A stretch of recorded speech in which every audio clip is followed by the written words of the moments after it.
Era para ter sido um dia histórico para o futebol gaúcho e foi. Grande dia, grande noite. Primeiro Grenal da história da Libertadores. Esse foi o clássico 424 que nós transmitimos aqui na Arena do Grêmio, que acabou há poucos instantes. Num dia marcado por vários outros acontecimentos também. Porto Alegre registrou o seu quarto caso de paciente infectado com o novo coronavírus. O mundo todo em estado de alerta. A economia do planeta passando por um momento difícil em função dessa doença que se alastra.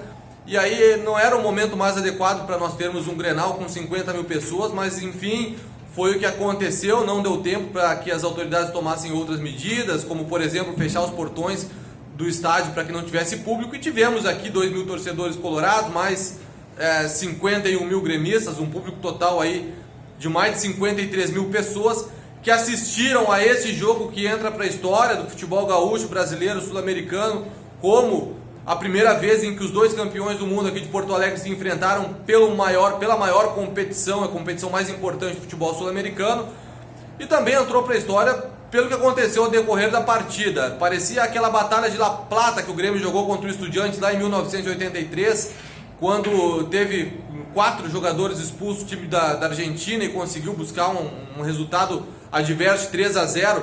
E aqui hoje o resultado não teve gols, foi 0-0, mas nós tivemos uma pancadaria, tivemos aqui, né, um vexame. A gente tem que dizer que foi mesmo, porque realmente as últimas cenas do jogo, do final do jogo aqui, todos os jogadores que tinham em campo conseguiam se aglomerar ali num espaço muito reduzido, porque nós tínhamos apenas 6 jogadores de cada lado, 13 expulsões de cada time.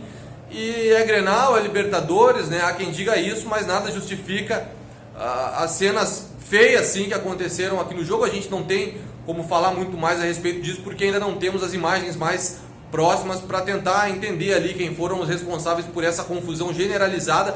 Mas deu para perceber que os técnicos, tanto Eduardo Cudê como Renato Portaluppi, tiveram uma postura profissional, tentaram separar os jogadores ali da briga.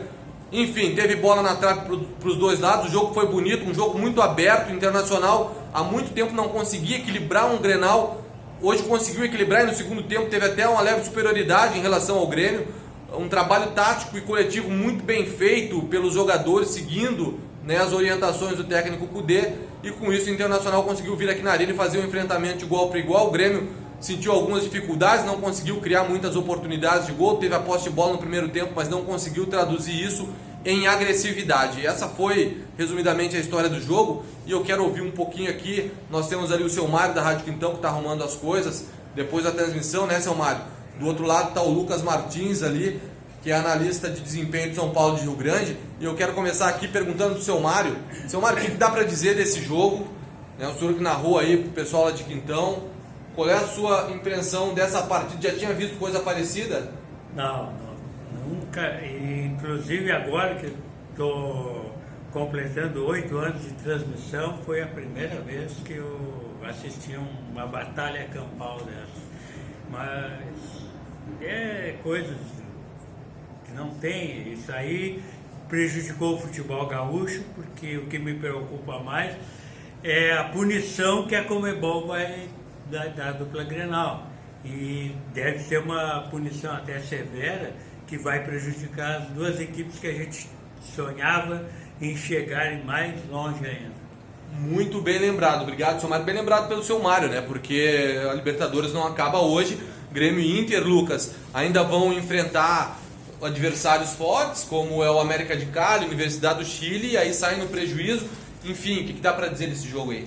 Bom, Maurício, primeiramente, obrigado pela oportunidade, uma satisfação dividir cabine novamente contigo, e fico entristecido pelo fato de ter acontecido justamente no melhor momento da partida, um jogo aberto, com as duas equipes buscando gol, o Internacional com bola na trave, o Grêmio com 2 jogadores de velocidade na frente, mais o Luciano para fazer aquela circulação, Jean-Pierre, que melhorou muito a produção ofensiva do Grêmio, a gente comentava sobre isso no primeiro tempo.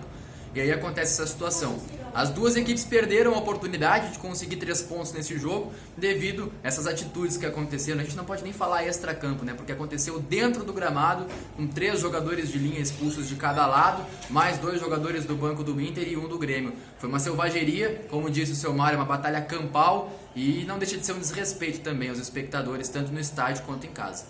Verdade. Agora sim, teve coisa bonita, o jogo teve, né, alguns fatores positivos dentro de campo, o desempenho dos times. E teve coisa feia também, agora coisas bonitas e coisas feias, mas é o futebol gaúcho fazendo história e a gente fazendo parte dessa história, Lucas. É verdade, Maurício, muito legal para a cidade de Porto Alegre, para os torcedores gaúchos, tanto de Inter quanto de Grêmio e também das outras equipes que acompanham o futebol da capital. O Rio Grande do Sul merecia ser um pouco melhor representado nessa questão das atitudes, mas eu acredito que a gente pode esperar um bom clássico para o retorno da primeira fase, com um pouco mais de qualidade dos dois lados, equipes buscando o gol. E claro, a gente sempre vai salientar que o Inter jogou sem o D'Alessandro por conta da parte física, né? Existe muito essa situação, e o Grêmio sem o Jean-Pierre também pela parte física, mas por uma lesão. Eu acredito que se esses dois jogadores estivessem em campo, a gente tinha tido um jogo bem melhor. Beleza, é isso aí, Lucas. Então, essa foi a história aqui do Clássico 424, quinta-feira, 12 de março de 2020. Primeiro clássico Grenal da história da Libertadores da América. Teve coisa bonita em campo, desempenho dos times, teve bom futebol pelo lado internacional, pelo lado do Grêmio, mas teve muita coisa feia, teve pancadaria, enfim. Não há o que não haja, né? Como diz aquele velho clichê. É o futebol gaúcho fazendo história. Depois a gente vai poder ver melhor, né? Vai poder acompanhar e com certeza vai repercutir ainda por alguns dias tudo isso que aconteceu hoje aqui na Arena. Mas é o seguinte, é a história acontecendo. O primeiro Grenal aconteceu aqui agora e nós estávamos aqui fazendo parte dessa história e você tá ligado com a gente aí. Obrigado pela companhia. Abraço!